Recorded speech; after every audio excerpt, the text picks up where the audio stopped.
un podcast de Cooperativa. Este es un podcast sobre historias que suceden delante y detrás de la pantalla, sobre las personas que hacen películas, las personas que las ven y las personas que las sueñan.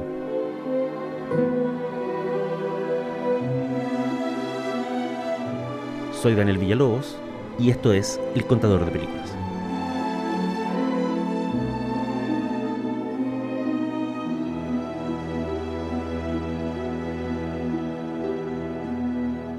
Esto es El Contador de Películas y la historia de hoy se llama Roberto Bolaño, cinéfilo. En julio pasado se cumplieron 21 años de la muerte del escritor Roberto Bolaño. Para los más jóvenes, aquellos que nacieron a fines de los 90 o a principios de este siglo, el nombre tal vez no les suene o les suene con un eco lejano. Pero en el paisaje narrativo de la lengua española de fines del siglo XX, Roberto Bolaño explotó con una fuerza de la que muchos de sus lectores todavía no se recuperan. Un escritor boliviano. Me gustaría ser un escritor boliviano. A pesar de haber nacido en Santiago en 1953, Bolaño nunca se declaró un escritor chileno. Salió del país a los 15 años con su familia rumbo a México y desde entonces no volvió a vivir acá, salvo por un viaje de juventud que coincidió con el golpe militar. En 1976, el entonces joven poeta deja México y emigra a Europa. Hace su vida adulta en España.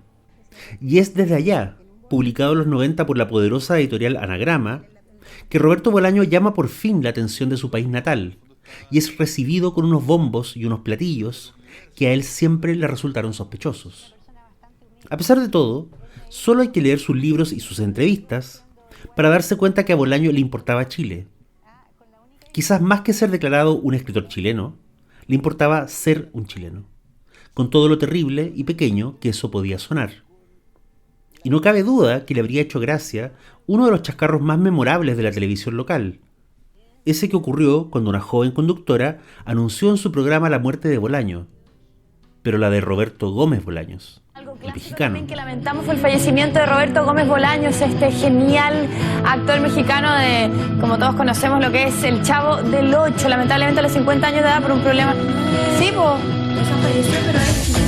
¿es chileno? Era la clase de malentendido amargo que abundaba en las vidas y en las muertes de los escritores que inventó en sus novelas. Es también un típico momento Bolaño. Te mueres y en la tele chilena te confunden con el Chavo del Ocho. Bolaño, de hecho, no despreciaba la televisión, para nada. Como contara en una charla su amigo y colega Rodrigo Fresán, una de las obsesiones de Bolaño era llamarlo a altas horas de la noche para que ambos comentaran en tiempo real lo que estaba sucediendo en la versión española del reality Gran Hermano. La gente me pregunta, bueno, ¿y de qué hablaban? ¿Y qué opinaba de tal autor y tal otro autor? Y yo tengo que decir que el grueso de mis conversaciones con Roberto pasaban por Gran Hermano. No.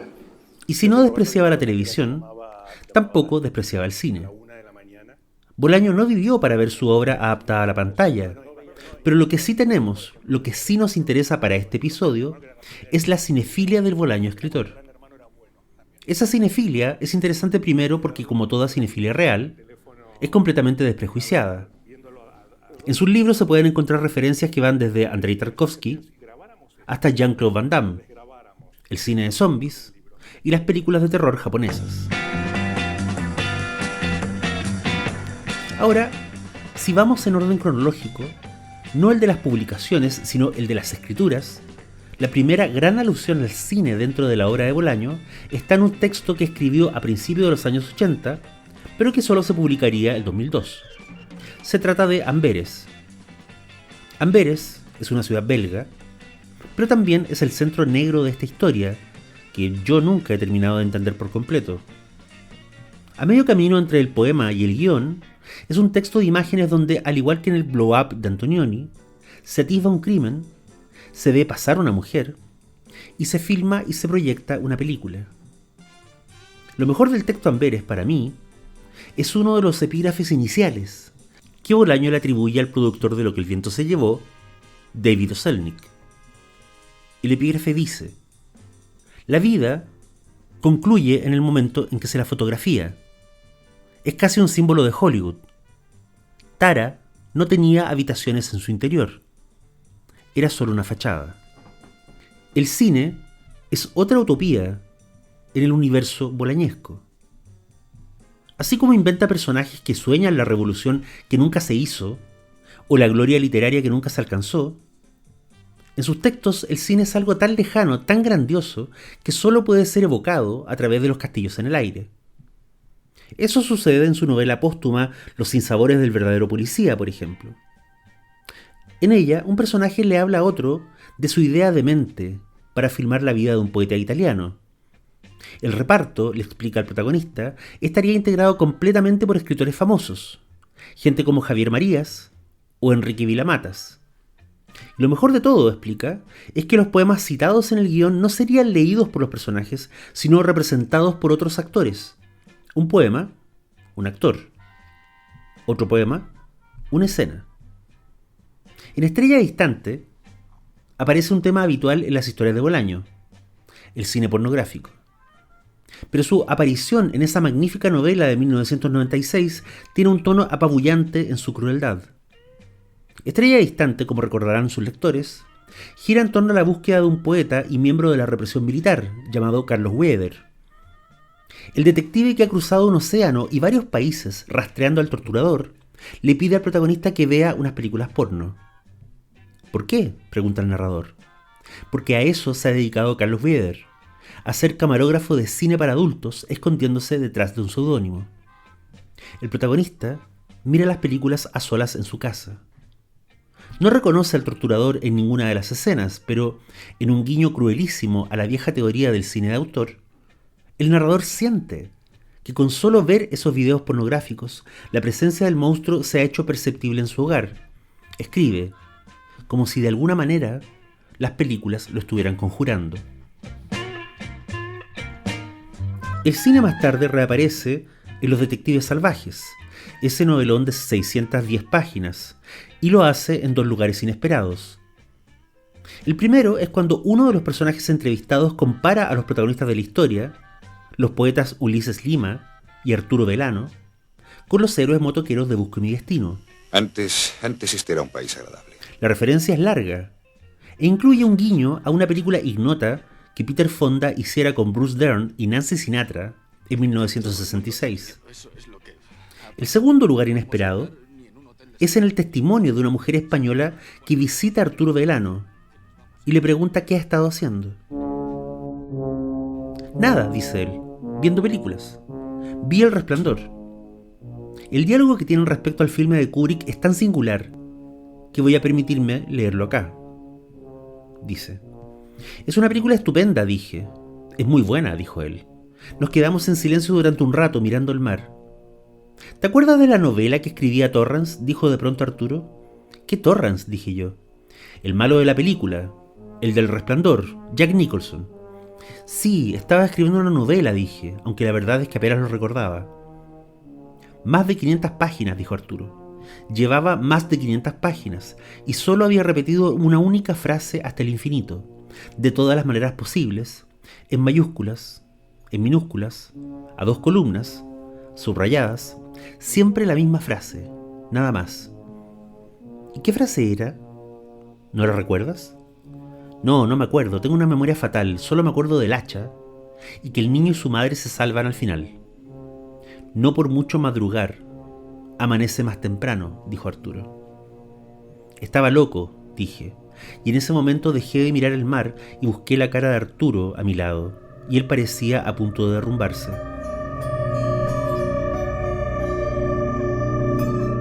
Puede que fuera una buena novela, dijo.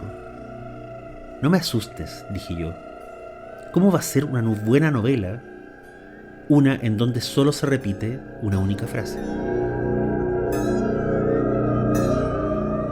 Solo a un personaje de Bolaño, de hecho solo a un poeta real visceralista como Arturo Velano, se le podía ocurrir la última duda posible respecto al Resplandor. ¿Sería buena la novela de Jack Torrance? En Días de 1978, un cuento del volumen Putas Asesinas, la conexión cinéfila es el centro de la anécdota. Un chileno exiliado se mueve por bares y fiestas en Europa. Una noche discute con un poeta joven. Tiempo después, se lo encuentra en otra fiesta. Intercambian frases de buena crianza y comentarios al pasar. Alguien en el grupo empieza a hablar de ir al cine. El chileno de pronto teme, no sabe por qué, que el joven poeta se ponga a hablar. Entonces, para callarlo, para evitar que hable, el chileno dice: yo vi una película muy buena.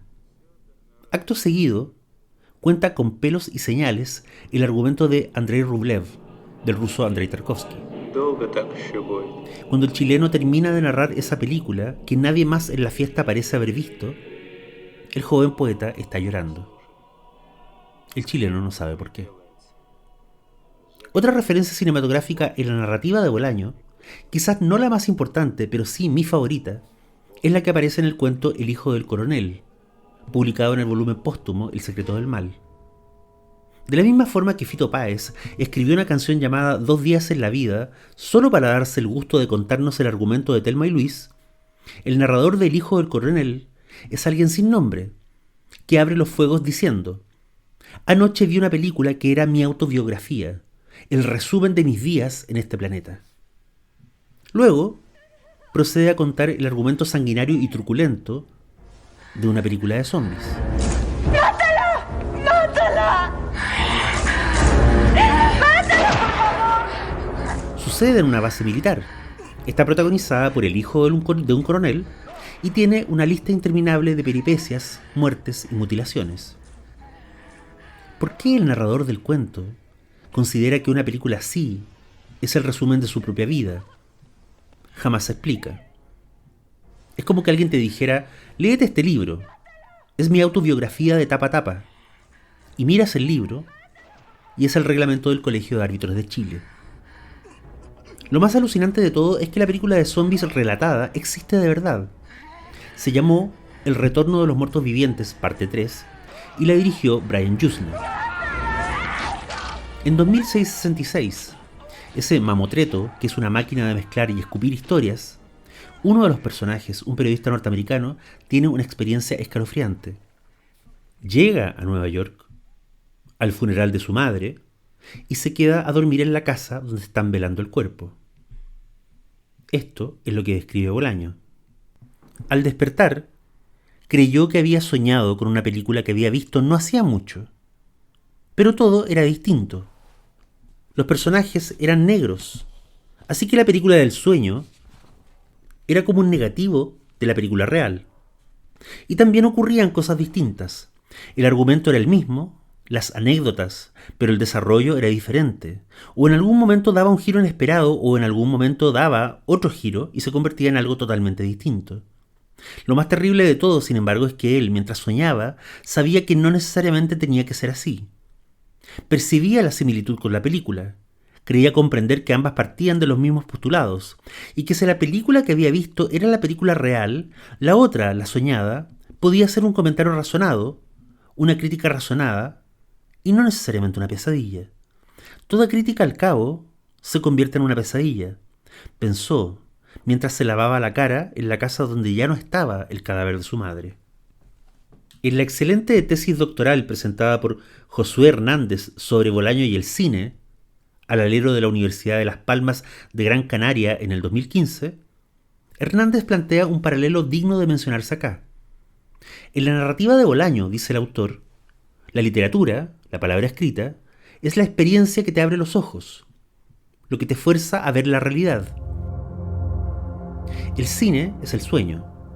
Es un espacio onírico desde donde llegan imágenes que pueden ser de nuestro subconsciente más profundo, o como dice el propio Bolaño, pueden ser señales desde el planeta de los monstruos.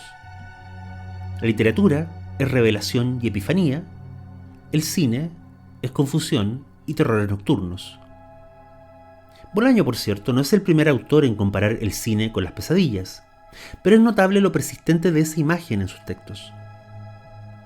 De nuevo, en la misma novela 2666, el periodista norteamericano está en México, en un restaurante, comiendo tacos. Un mexicano llamado Charlie Cruz, el rey de los videos, como se define, le explica su teoría sobre el cine y lo sagrado. Así lo hace hablar Bolaño. Un televisor no es lo mismo que una pantalla de cine. La sala de tu casa no es lo mismo que una vieja platea casi infinita. Pero si uno observa con cuidado, es lo que más se le parece. Cierras las ventanas de tu casa y enciendes la tele. Metes el video y te sientas en un sillón. Primer requisito, estar solo. Segundo requisito, preparar el momento, es decir, alquilar la película, comprar la bebida que vas a beber, la botana que vas a comer, determinar la hora en que te vas a sentar. Tercer requisito, no contestar el teléfono, ignorar el timbre de la puerta, estar dispuesto a pasar 1 hora y media o 2 horas en la más completa soledad. Cuarto requisito, tener a mano el mando a distancia por si quieres ver más de una vez una escena. Y eso es todo. A partir de ese momento todo depende de la película y de ti. Si todo va bien, que no siempre va bien, uno está otra vez en presencia de lo sagrado. Uno mete su cabeza en el interior de su propio pecho y abre los ojos y mira adentro.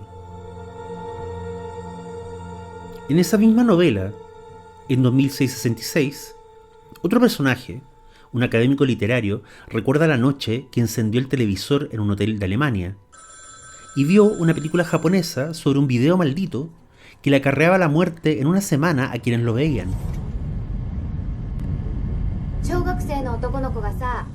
Está hablando por supuesto de Ringu, de Hideo Nakata, la película que anunció la explosión del terror japonés en Occidente a fines del siglo pasado.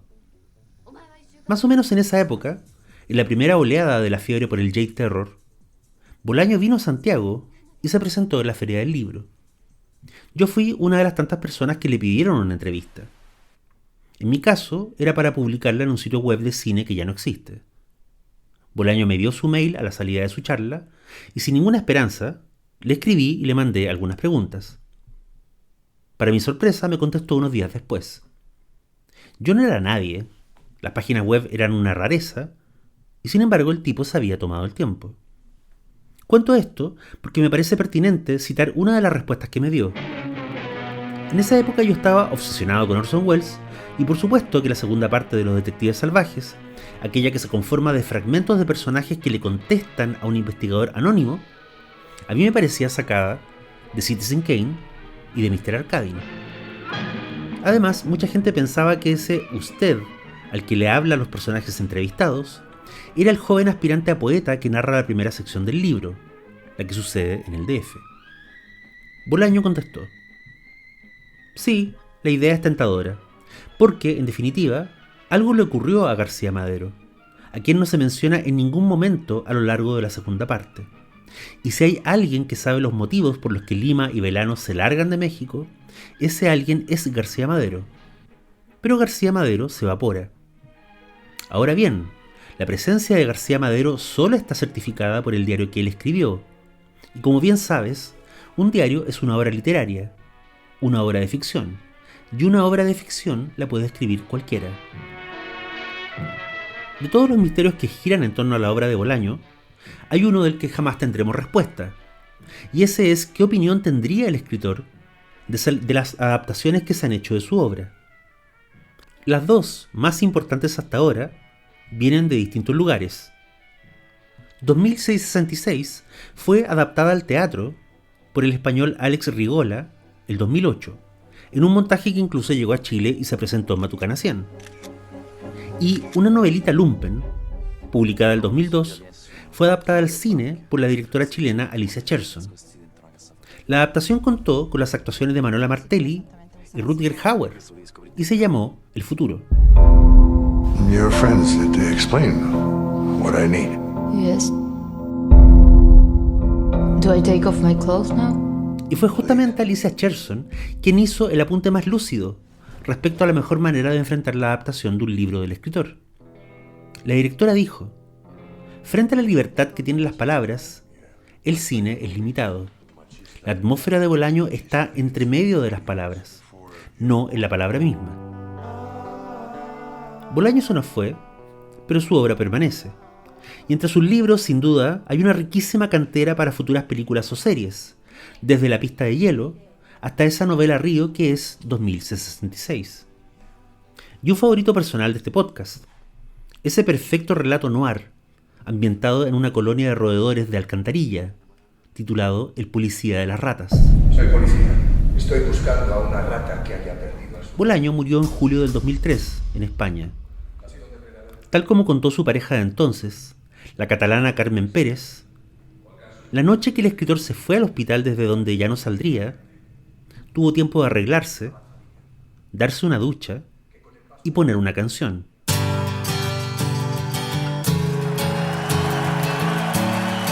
Lucha de Gigantes, de Nacha Pop. Una canción de 1987 que algunos conocieron en Chile porque salía en la película mexicana Amores Perros. Lucha de gigantes, convierte el aire en gas natural. Según contó Carmen Pérez, esa fue la última pieza musical que Roberto Bolaño escuchó antes de irse a la urgencia. Entonces, cuando a futuro venga la inevitable película biográfica del escritor, al menos ya sabemos lo que tiene que sonar en la escena final. Vaya pesadilla, corriendo con una bestia detrás. Dime que es mentira todo, un sueño tonto y no más. Me da miedo la enormidad, donde nadie oye mi voz. Soy Daniel Villalobos y esto fue El Contador de Películas. Hasta la próxima.